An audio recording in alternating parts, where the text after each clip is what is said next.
Welcome back. So we're gonna need our pen to draw lightly. I'm gonna use this beautiful thick Sharpie marker. It looks like this. You probably don't have that at home, so maybe I won't use it. I wanna be as helpful as possible, so thank you for that feedback. Let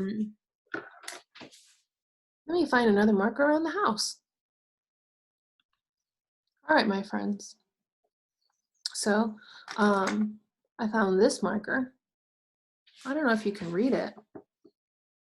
So it says permanent marker. Permanent marker. That means it's not supposed to erase from surfaces that can absorb ink.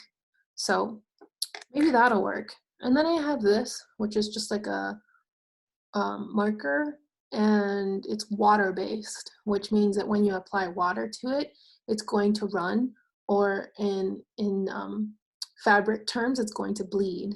You say that a shirt or a dress, the color is running because the dye is being watered down. So we don't want something that's water-based. But if you have something that's water-based, that's okay. We're gonna make it work. Okay, so I have blue, I have red, I have black. Oh, and I also have this Crayola.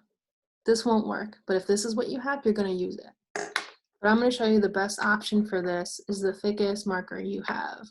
So I'm gonna use this black Sharpie.